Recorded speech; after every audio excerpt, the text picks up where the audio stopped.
Hello friends, welcome my YouTube channel nursing dignity. Friends, जैसा कि आपको पता है जो यूनिवर्सिटी एग्जाम्स हैं उनका जो डेट शीट है वो आ चुकी है। तो इसी के रिगार्ड हम जो अभी बना रहे हैं, हमारी जो सीरीज चल रही है important question for the exams, तो उसमें जो आज हम बनाएंगे, जो बात कर रहे हैं वो है एनाटॉमी एंड फिजियोलॉजी के इम्पोर्टेंट क्वेश्चन। आपको पता है कि जो बीएससी नर्सिंग फर्स्ट ईयर है या जीएनएम है या पोस्ट बेसिक बीएससी, इसके अंदर जो एनाटॉमी एंड फिजियोलॉजी होती है ये बच्चों के लिए टफ सब्जेक्ट हो जाती है, लेकिन ये इतना टफ सब्जेक्ट नहीं है। और यदि हम इसकी ठीक से प्रिपेयर करते हैं, इसके कुछ इंपॉर्टेंट टॉपिक की अच्छी प्रिपरेशन करते हैं, तो इजीली हम इसमें पास हो सकते हैं। तो आज मैं आपको वो क्वेश्चन बताऊंगा जो हर एग्जाम के अंदर मोस्ट रिपीटेड क्वेश्चन है, हर एग्जाम में आते हैं। यदि आपने इन टॉपिक को पढ़ लिया, इनको यदि आपने स्किप नहीं किया एक भी टॉपिक, तो आप इजीली एग्जाम के अंदर पास हो सकते हैं। इन टॉपिक के आने के चांसेस बहुत ज़्यादा होते हैं, मोस्ट प्रोबेबल टॉपिक होते हैं। तो मैं आपको बताता हूँ एनाटॉमी। तो एनाटॉमी का आपका जो एग्जाम पैटर्न है बेटा, एनाटॉमी और फिजियोलॉजी का कॉम्बिनेशन के साथ में पेपर होता है। एनाटॉमी के आपको 3 क्वेश्चन करने होते हैं, फिजियोलॉजी के आपको 3 क्वेश्चन करने होते हैं। एनाटॉमी के अंदर एक क्वेश्चन आपका बड़ा क्वेश्चन आता है 12 नंबर का, और जो आपके 3 आते हैं वो शॉर्ट नोट्स आते हैं। फिजियोलॉजी में भी सेम पैटर्न होता है। तो एनाटॉमी फिजियोलॉजी में आपका जो मेन फोकस होना चाहिए वो होना चाहिए शॉर्ट नोट्स के ऊपर। एनाटॉमी के अंदर आपको जितने डायग्राम बनाने हैं उतने अच्छे नंबर आपको मिलेंगे। यदि आप जितने अच्छे डायग्राम ड्रॉ करते हैं, उनकी अच्छी लेबलिंग करते हैं, उतने आपको अच्छे नंबर बनेंगे। आप थ्योरी के साथ डायग्राम पर भी उतना ही फोकस कीजिएगा। फिजियोलॉजी के अंदर आपको फ्लो चार्ट के अंदर उस चीज़ को बताने, जो उसकी फिजियोलॉजी है उससे पूरी प्रोसेस को एक्सप्लेन करना इन द फ्लो चार्ट। इस ट्रिक के साथ में यदि आप ये फॉलोइंग टॉपिक जो मैं आपको बता रहा हूँ इनको फॉलो करते हैं, तो आपके अच्छे मार्क आएंगे ही आएंगे। तो शुरू करते हैं हम एनाटॉमी के बारे में। एनाटॉमी मैंने आपको बताया कि आपका एक क्वेश्चन आता है बड़ा। जो क्वेश्चन का पैटर्न होता है वो आप सुन लीजिए। Enlist various organ of the cardiovascular system, draw a labelled diagram of the heart and explain gross anatomy of the एटियनी हार्ट। ये क्वेश्चन पूछ रहा है कि जो कार्डियोवास्कुलर सिस्टम है उसके जितने भी ऑर्गन्स आते हैं उनके बारे में आपको बताना है।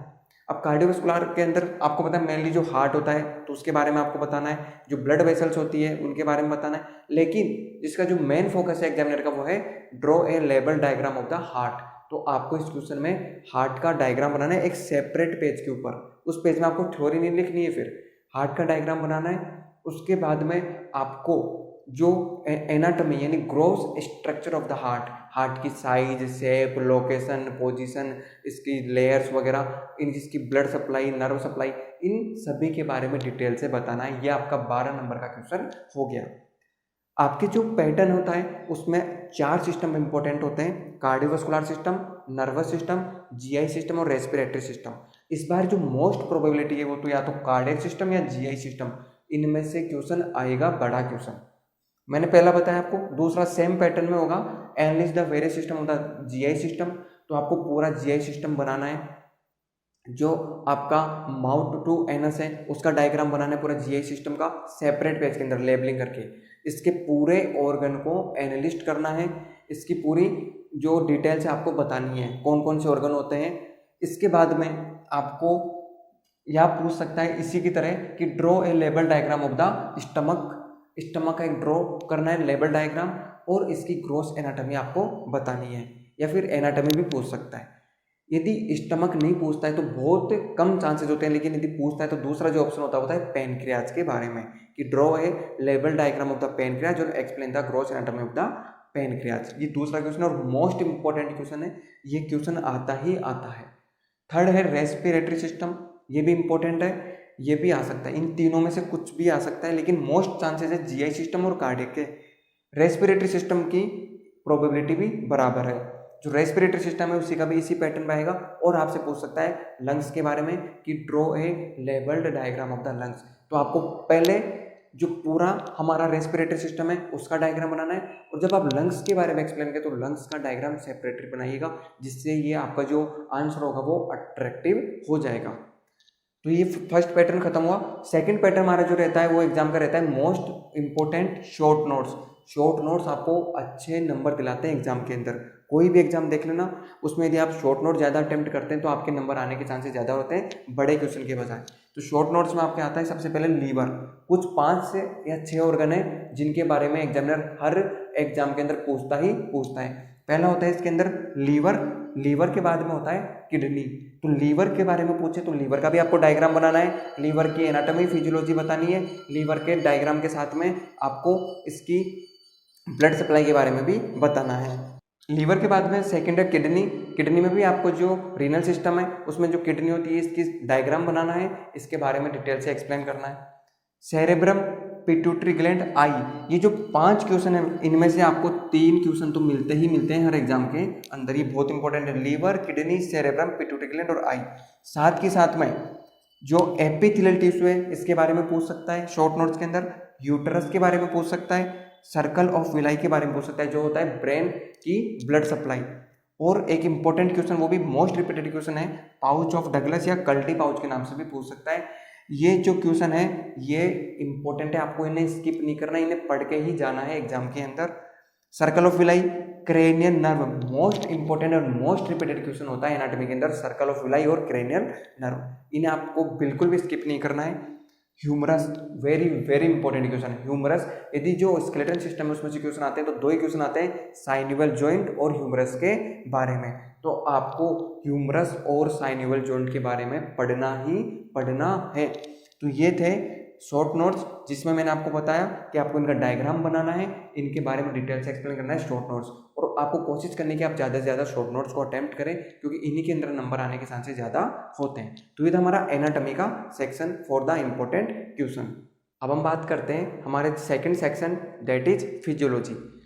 स्टूडेंट्स, जो एनाटॉमी है उसके बराबर इंपॉर्टेंस आपको फिजियोलॉजी को देनी है। आपको सबसे इंपॉर्टेंट है टाइम मैनेजमेंट। यदि आप एक टॉपिक भी पढ़ लेते हैं, यदि आप पेपर ही अटेम्प्ट नहीं कर पाएंगे तो आपके डेफिनेटली बैक लगेगा, आप फेल होंगे। तो आपको सबसे इंपॉर्टेंट है टाइम मैनेजमेंट। टाइम मैनेजमेंट होगा तो आप इनको अटेम्प्ट कर सकते हैं। बच्चे क्या करते हैं, एनाटॉमी के क्वेश्चन पूरा अटेम्प्ट कर लेते हैं, फिजियोलॉजी के 2 शॉर्ट नोट्स करके आते हैं, तो उससे फिर पास नहीं होते।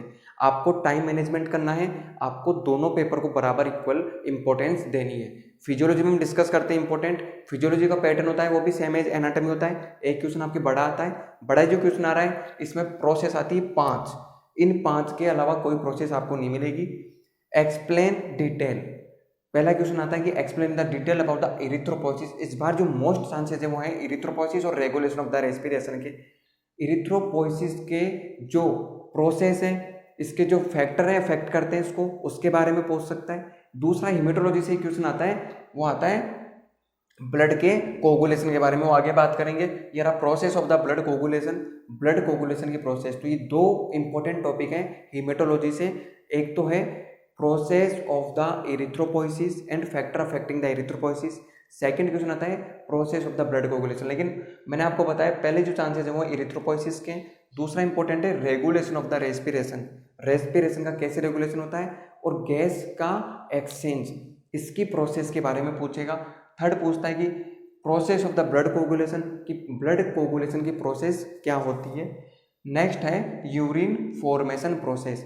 तो ये जो 5 मैकेनिज्म है इनके अंदर हर बार क्वेश्चन आते हैं, ये अल्टरनेटिवली हर एग्जाम के अंदर रिपीट होती रहती है। इन 5 में से 2 प्रोसेस आपको मिलेगी।